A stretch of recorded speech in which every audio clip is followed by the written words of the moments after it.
Imagine that. 100 and some odd.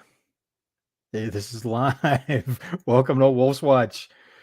178 years of modern communication. On this day let me make sure I got this date for you right here. In 1844, Samuel Morse sent out the first telegraph message. Quote, "What hath God wrought?" End quote. That was Samuel Morse's first message on the telegraph. Morse being the inventor of Morse code. You might have heard of that. The infamous SOS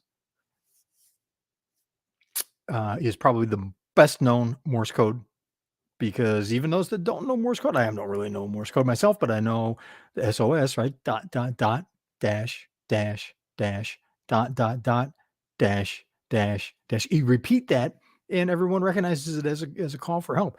Here's the thing, 1844, that was when the modern era of communication began with the first telegraph message, right? Because that was the beginning of electrically stimulated communication over distances. That was the beginning of being able to do long distance, near instantaneous communication, where you could send a message cross town, cross state, or relay it cross country.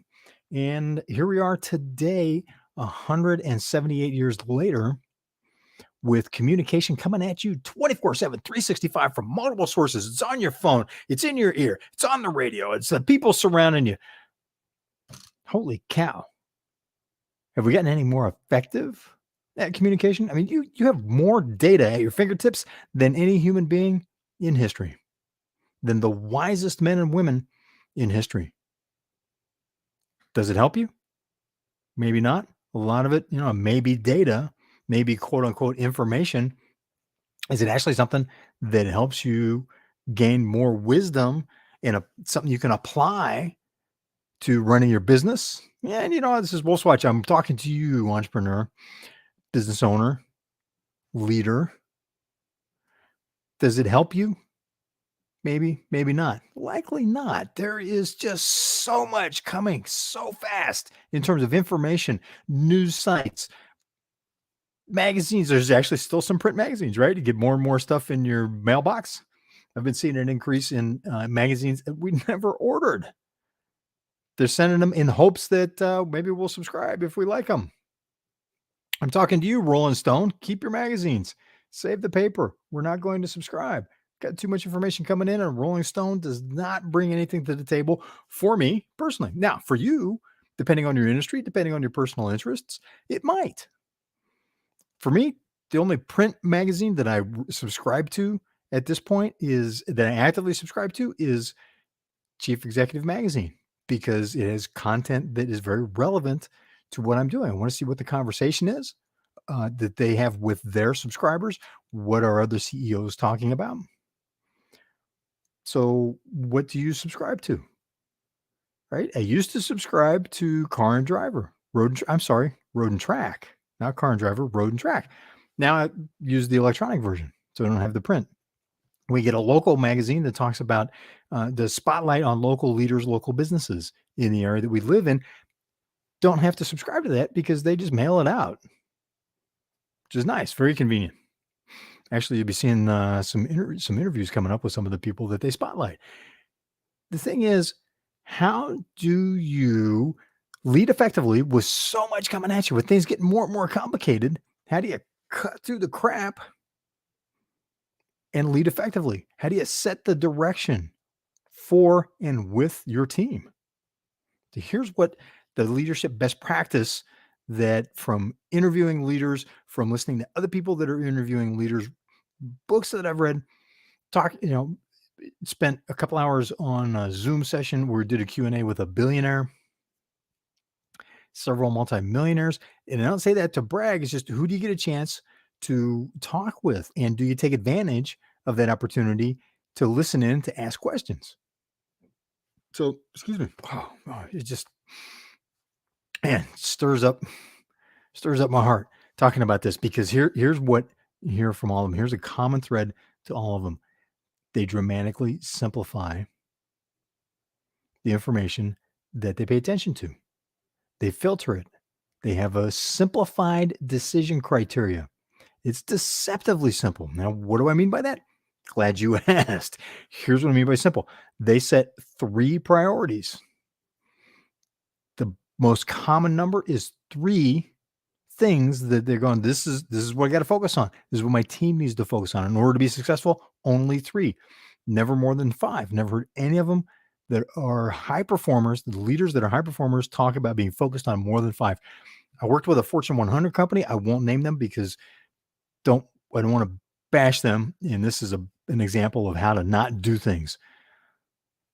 They had 17 performance criterias for all of their people. That was so the performance of their staff, their team members, their employees was judged based on 17 factors that were all considered to be of equal importance. There's no priority, no scheme of priority, and 17 different things. And 2/3 of those were subjective. They weren't hard measures. It was the opinion of the reviewing supervisor that gave them a good mark or put them in the unemployment line, because this was a company that, and it's not General Electric, because you've probably heard this about General Electric where they would fire the bottom 10%, right? This was not General Electric.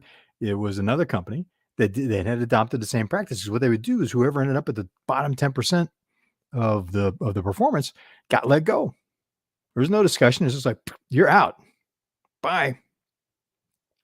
Based on 2/3 subjective.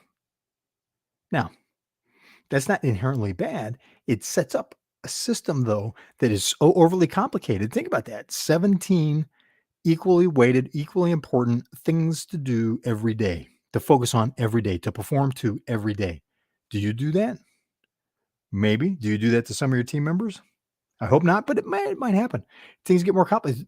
Things get more complicated. You set a handful of priorities, and over time, something comes up and you need to add it in. Well, before you add something in, what are you going to drop out? Right? What are your 3? And this is the tip this episode promised to deliver. What are the 3 things that you have to focus on in order for your business to be successful? Set those out, clearly define them, clearly define it, figure out how to measure it, keep everybody focused on it, and then filter all decisions through that. If it's not one of those 3, what are you doing? An example would be for a manufacturing company that I helped create a turnaround for. Their 3 things that they needed were customer service, flexibility, and which also included speed as part of it. We've considered those to be the same thing, flexibility/speed. So it's productivity, which included being able to shift what they were making. Remember, this is a manufacturing company, to shift what they were making quickly. And the third thing was development of their team members, their employees' skills in order to be top performing, to have the best practices in manufacturing, not just the average, not just what the rest of the industry was doing, but to be best at what they did. Those 3 things. Now, those are high level goals, right? That's from the leadership suite. That's from the boardroom, looking at the organization. Those are the 3 things, and then deploy those throughout the organization. But it kept things very simple. And they did. Instead of closing a plant, it was here in Los Angeles area, which is, as you've probably guessed, a little bit expensive for manufacturing operations, right? Real estate is ridiculously expensive. We've had rationed electricity for more than, for 20 years now,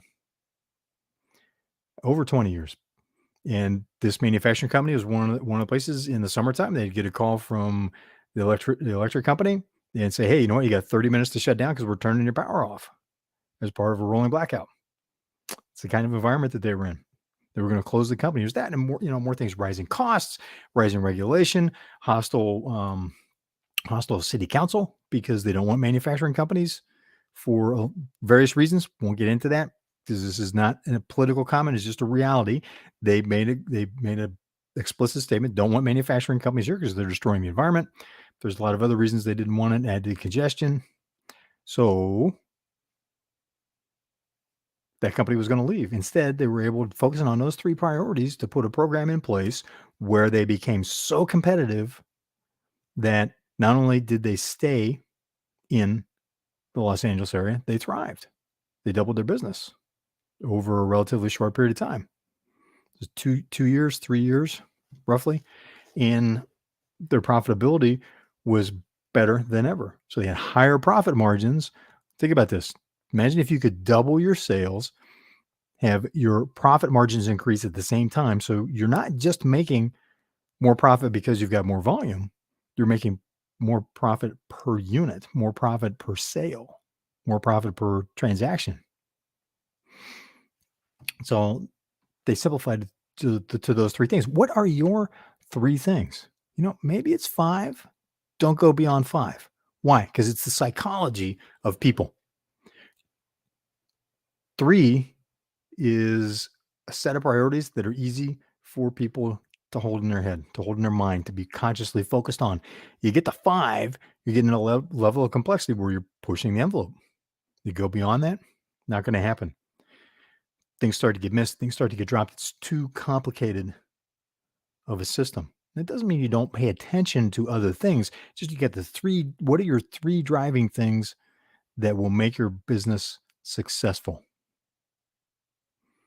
over the next 3 to 5 years, especially in inflationary times? There's a shift in the three things that you need to focus on, or the five things that you need to focus on during inflation, during a recessionary cycle, which is we've got coming up.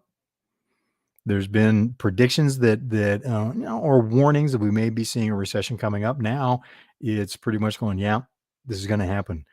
The federal government is saying, yes, we see, very, very high possibility of recession towards the year. Federal Reserve is saying it. JP Morgan has been saying it. Deutsche Bank, Bank of America issued warnings last year in 2021 about a potential recession and reiterated those earlier this year. So a lot of chaos and a lot of turbulence coming along.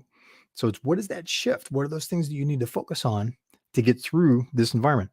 And we're going to be talking about that at a 1-hour complimentary 1-hour webinar on April 25th at 1 p.m. Pacific time. This is going to last 1 hour. We're going to keep the timing crisp. I was in an event, Zoom training recently, very recently, and it was, it was intended to be a 90-minute, and it went 2.5 hours. Not going to do that to you. Not going to do you. Say 90 minutes. Your time is valuable. We'll have the information. We're going to share the information in 90 minutes. We're going to keep the group small. It's capped at a total of 30. We've still got a couple of spots open. So if you register quickly, we can still get you in. If not, we'll put you on a wait list. If there's enough interest, we'll do this again. It's going to be an interactive conversation. Now, what are the things that are going to shift? There's really three imperatives, three strategically important things to focus on that require a shift in attention, perspective, and priority within your business to really set the table to thrive. There's no guarantee. I'm not going to say if you do these things that you will be, your business will explode. They'll certainly put you in a position that is much more likely, is based on what companies have done that were successful, common things amongst companies that did well, especially relative to their competition, right? And you want to beat your competition in tough times like these, right? Or chaotic times like these. So go to growduringhighinflation.com. That's growduringhighinflation.com. And this web address is also in the comments and description for this episode.